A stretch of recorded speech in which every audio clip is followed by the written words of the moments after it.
A cada ano, 7.000 brasileiros são acometidos de insuficiência renal crônica. Tornar essa experiência de muitos algo compreensível é o objetivo desse vídeo.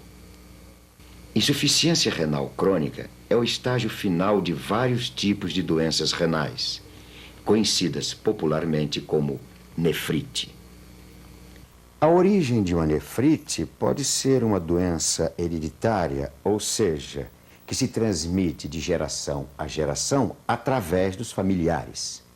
Ou uma doença congênita, isto é, um defeito de nascença, ou ainda uma doença adquirida, ou seja, uma infecção, por exemplo. Por vezes, a parcial perda de função dos rins é passageira e a recuperação após um tratamento médico. Trata-se de uma insuficiência renal aguda. Outras vezes, a lesão é irreversível, resultando em uma insuficiência renal crônica. A principal função dos rins é manter a composição do sangue e de outros fluidos do organismo dentro de determinados limites. Isto é realizado por um sistema de filtragem semelhante a um filtro doméstico, que permite a eliminação através da urina de substâncias ingeridas em excesso, como, por exemplo, água e sal, e de outras que, apesar de produzidas pelo organismo, tais como ureia, ácido úrico, creatinina, ácidos orgânicos, são inaproveitáveis ou potencialmente tóxicas. A formação da urina decorre desse processo de filtragem pelo qual o sangue passa dentro dos rins. As nefrites, por causarem a destruição do tecido renal, limitam a eliminação de água, sal e de outras substâncias, as quais terminam sendo retidas no corpo.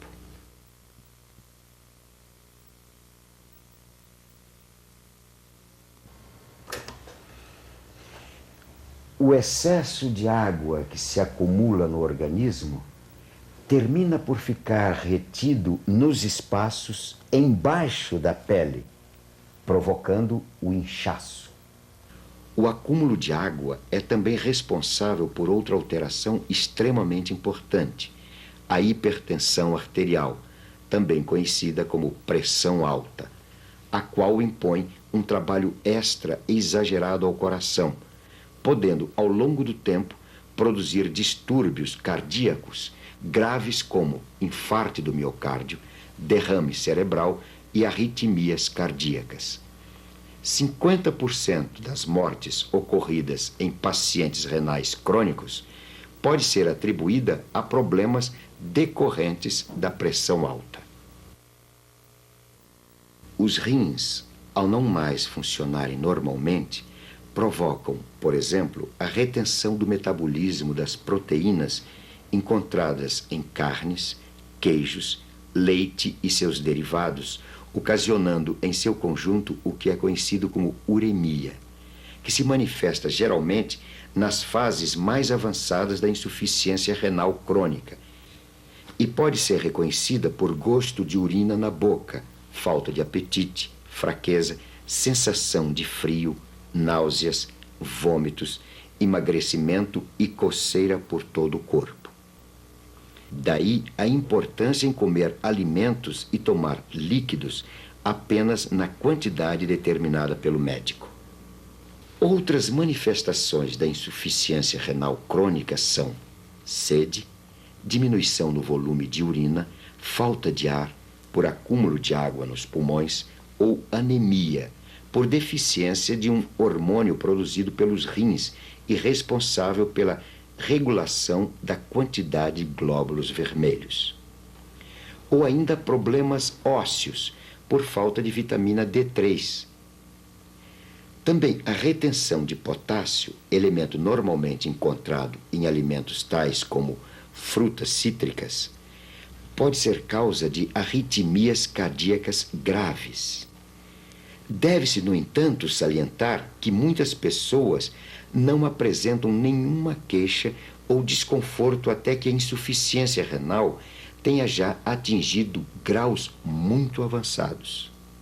A dieta ou regime deve, portanto, conter menos proteínas do que a dieta normal, porém em quantidade e qualidade que impeçam que a pessoa fique desnutrida.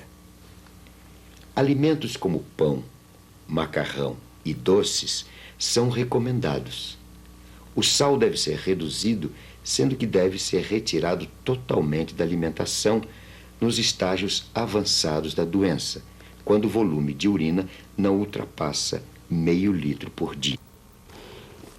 Essa medida do funcionamento renal é sinal de que a pessoa deve iniciar o tratamento conhecido como diálise.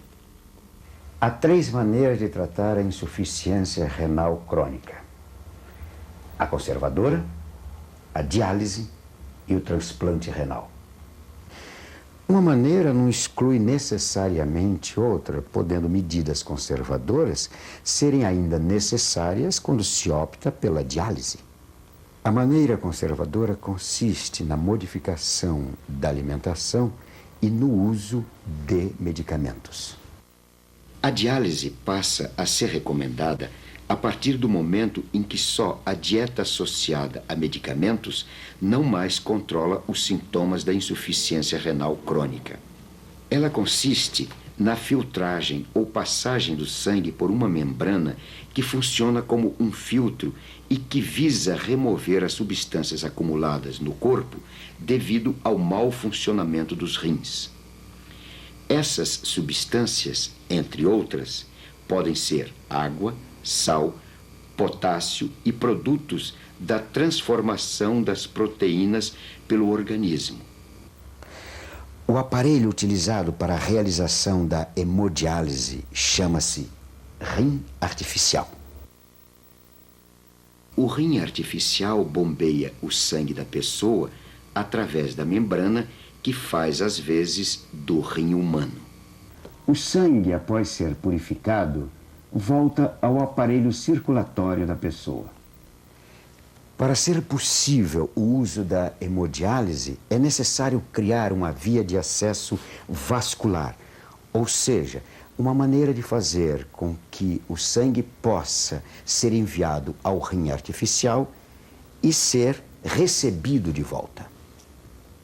A via mais comum é a fístula, que consiste na ligação de uma artéria a uma veia, em geral no antebraço. Veia e artéria podem então ser puncionadas por agulhas de tamanho suficiente para fazer fluir o sangue. Cada sessão de hemodiálise dura de 4 a 6 horas, sendo feitas 2 ou 3 vezes por semana. Outra forma de diálise é a peritoneal, que consiste na introdução através de um tubo plástico implantado sob anestesia local no abdômen de uma solução de água e sais. Neste caso, a filtragem do sangue é realizada pelos capilares venosos da membrana, que reveste internamente a cavidade do abdômen, conhecida como cavidade peritoneal. Esse processo é feito 1 a 2 vezes por semana e cada sessão dura 24 ou 48 horas. A diálise peritoneal é mais usada quando a pessoa não dispõe da fístula arteriovenosa ou de outro acesso aos vasos sanguíneos. Em princípio, os pacientes que estão em hemodiálise podem e devem levar uma vida próxima do normal.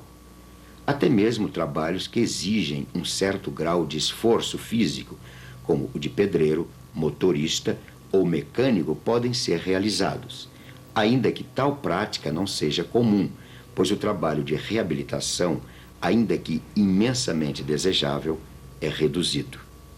Os pacientes renais crônicos estão sujeitos a uma série de complicações cuja frequência e gravidade dependem não só da qualidade da assistência médica recebida, como também do grau de colaboração que deem com a estrita observância da dieta alimentar especialmente no que se refere ao consumo de água e sal ou à ingestão de alimentos limitados ou proibidos pelo médico.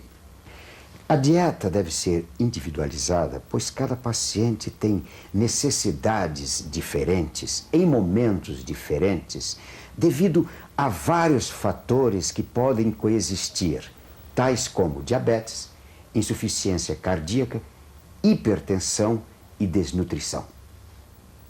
Por isso, o acompanhamento médico e a orientação dietética de uma nutricionista são fundamentais nos vários tipos de tratamento e mesmo após um transplante renal.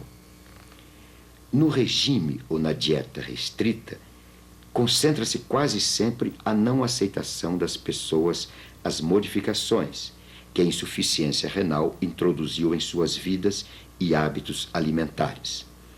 É certo que a capacidade de mudança e de adaptação varia de pessoa para pessoa, mas diferentes recursos culinários estão ao alcance do paciente e de sua família para tornar essa imposição mais aceitável.